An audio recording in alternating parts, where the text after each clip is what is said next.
Regret is not here to just cause you pain.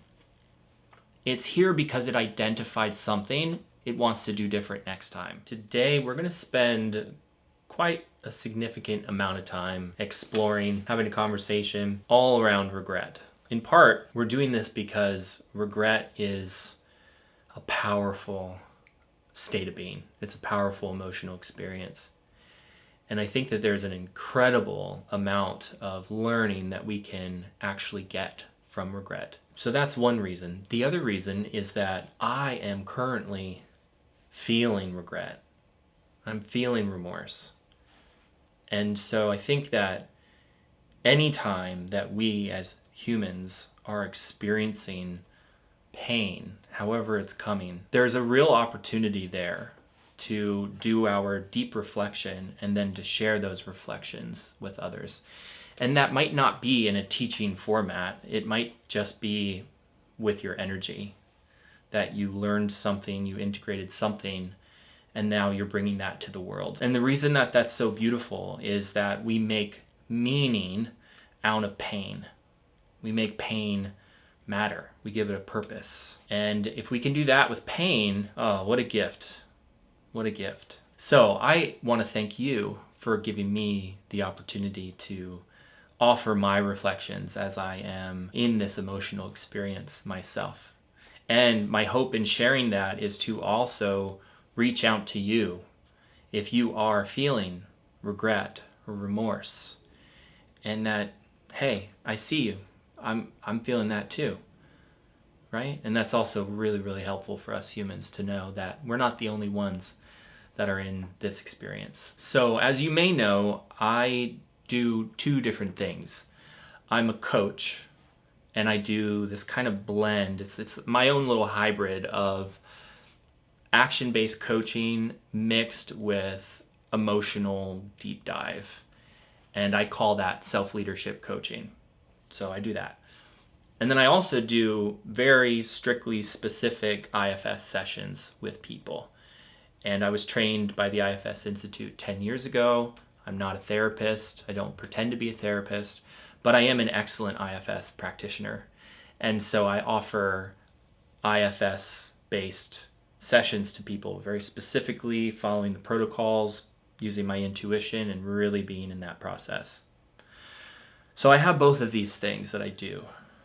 And for the purpose of this video, I actually want to speak to this challenge that we're going to call regret from both angles. And then I also want to kind of merge them together.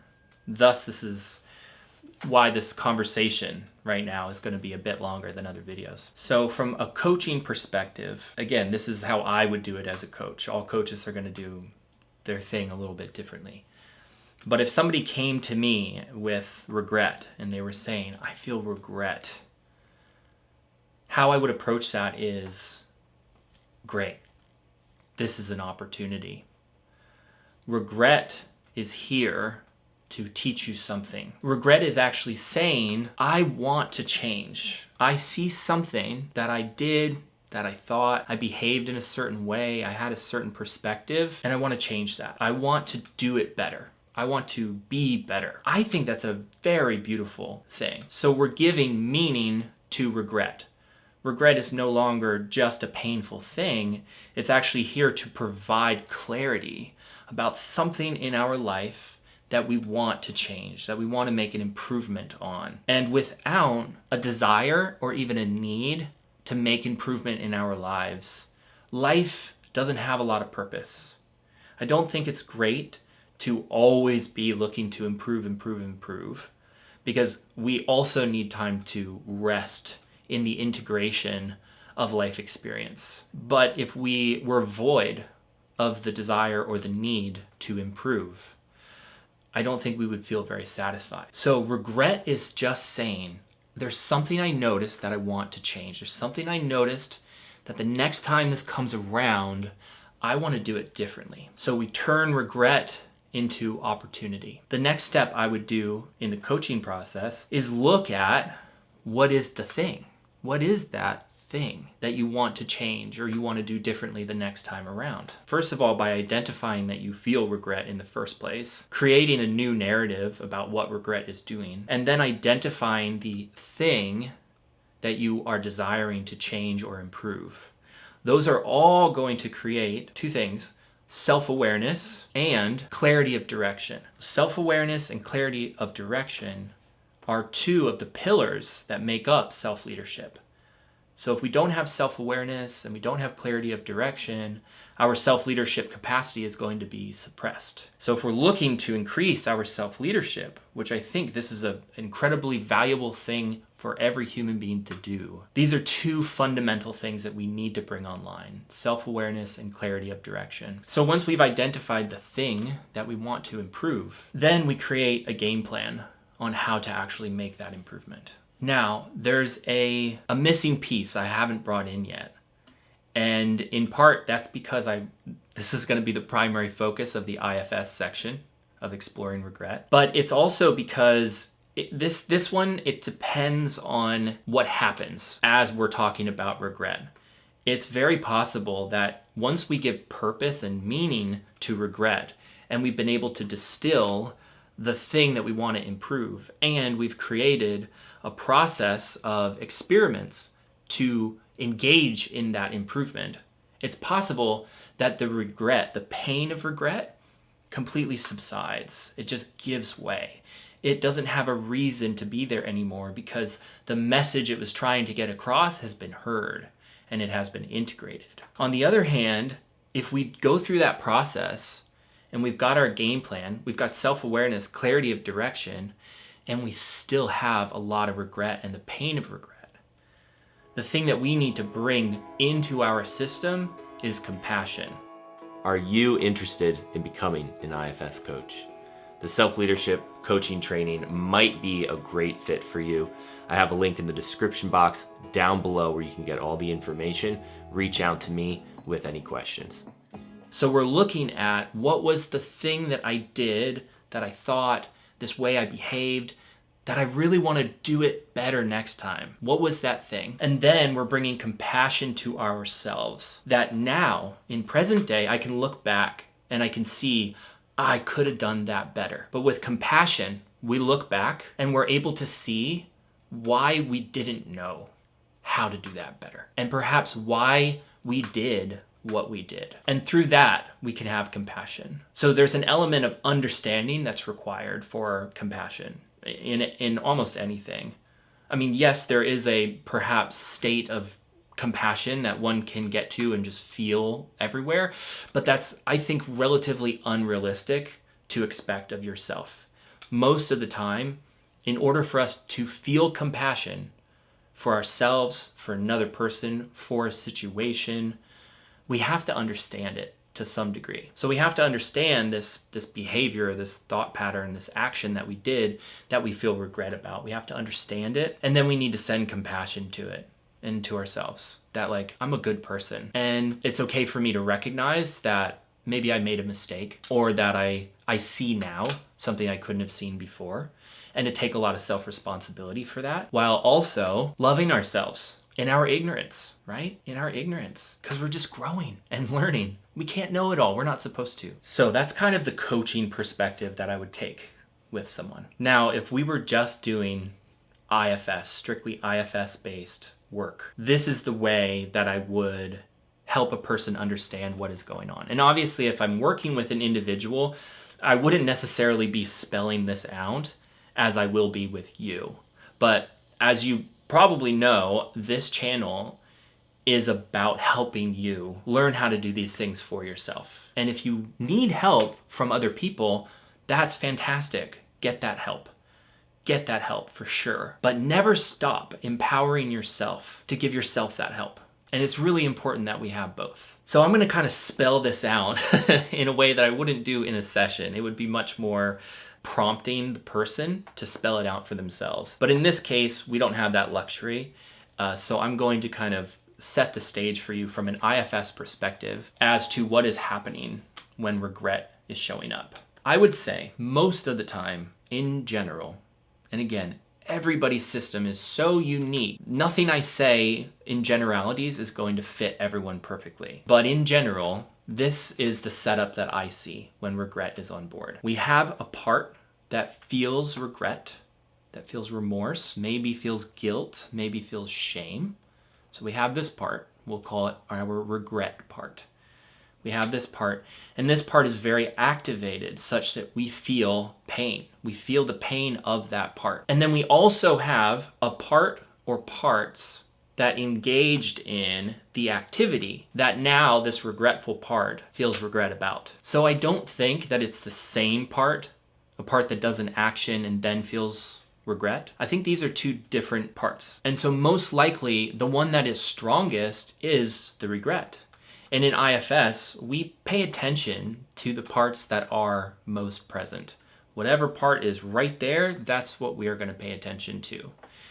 And so if you are in the state of regret, the best thing that you can do is activate self-energy by identifying, I feel regret, and that is a part. And now I can feel, I have a part that feels regret. There it is. And it may not be super clean and clear and like all of a sudden this vibrant vision unfolds in front of you and you're able to dialogue directly with regret. It might be very subtle. And I would encourage you to look for this part in your body. Where is regret in your body? And what is the actual physical experience that you're having in the regret? It may also show up as a picture. Some people are highly visual, and so you can look for it in that way. You can look for it in a thought as well. What thoughts am I thinking? So there's many different ways to bring self-awareness into your system and identify, yeah, there it is. And even if it's just a little bit, that's a whole lot more than not at all. So that would be the first step, is developing enough self-awareness to identify that a part of you feels regret and knowing that that's not the entirety of you. This is just a part of you that feels regret. And now your intention is, now that self-awareness is activated, it means self is more here. The intention is to be within from a place of self. And from that place of self, this is like the same story of any IFS video I make. We are going to engage with that part with calm, with compassion, with curiosity.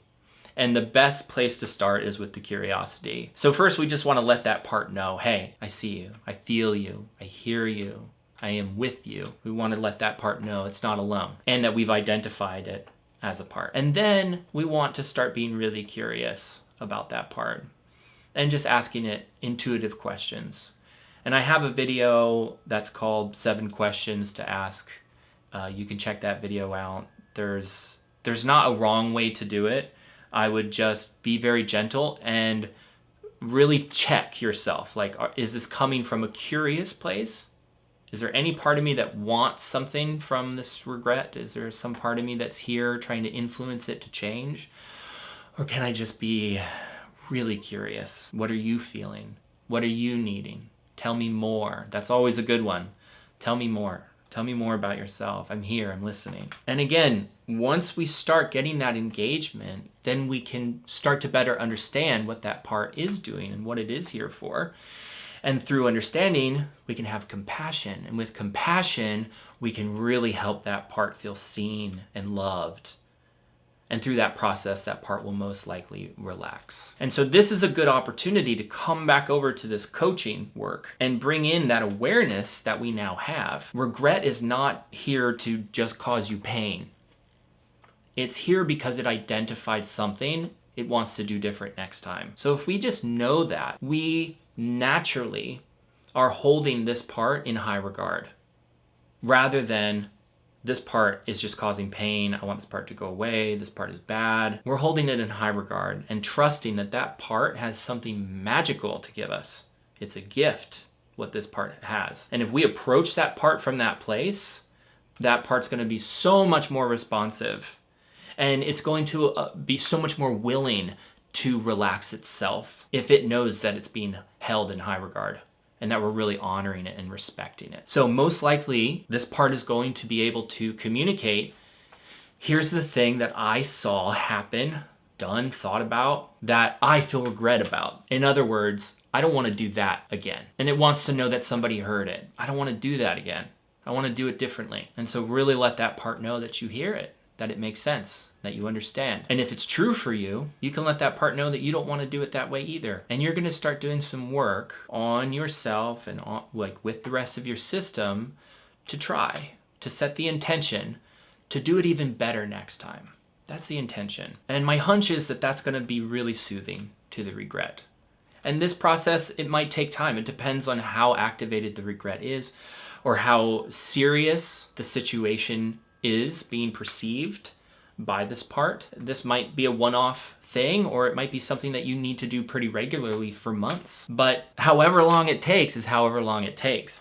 And it's a very beautiful, very powerful opportunity. And if you can keep that in mind, it's going to sustain you and give you the patience and the love that you need to get the gold. So the next step, or another step, is the part or parts that actually did the thing. And those are the parts that actually need the compassion. The regret needs the compassion for sure, but these other parts, they really need compassion because they showed up a certain way. They took over the system and they behaved, they thought, they said, they reacted in a way that has triggered regret to say, I don't like that. I want to do it differently. And so we need to now understand why. And if we can understand why, like really understand why, then again, what do we get? Compassion. We have compassion and we can love those parts and let them know that they're not bad. And if they're willing, you can have a conversation about how about next time you let me, in your self energy, take the lead. You let me take the lead instead of you taking the lead. Let me do it. And that's going to take time for some parts to trust that you can handle it. There might be very good reasons that they have not trusted you.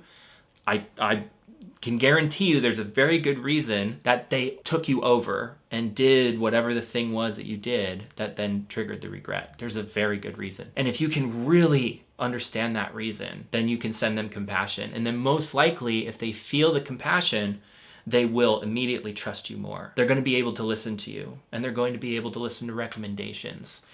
And remember that this is not a time, it's never a time to tell a part that it has to do something different, that it's bad or that it needs to change. This is an opportunity for your parts to trust you to be the one who decides, and that they can offer insight. They can influence those decisions, but they don't get to make those decisions. It's really not appropriate for your parts to be making those decisions. You need to be making those decisions from a place of self. Just a quick little recap. Having the blend of both things, I think, can be very helpful. Understanding, ultimately, really believing in your core that regret is not here to just cause you pain. Yes, it's painful. Absolutely. Trust me. I know it's very painful, but it's here to give you something. It's here to send a message. It's here to offer you insight. It's here because you need more clarity. It's here because it has this little nugget of gold. And if we're patient and we're calm and we're loving with ourselves and our parts, we can take that gold and we can integrate it. And what else shall we do in this life but that? I mean, that is, to me, that's the highest mission. That's the highest path to be on, is finding that gold and integrating it and continuously developing ourselves to be more loving. I mean, that's what it comes down to. I really hope that video was helpful. I welcome any stories of regret or remorse, particularly sending love and care for you. If you are currently experiencing the regret and the remorse, you're not alone. And I have a lot of love for myself and a lot of love for you and your parts in that process. You can do it. You can get the gold. You can find it. And you can integrate it. I really, really believe in you. I hope you have a beautiful day, and we will connect soon.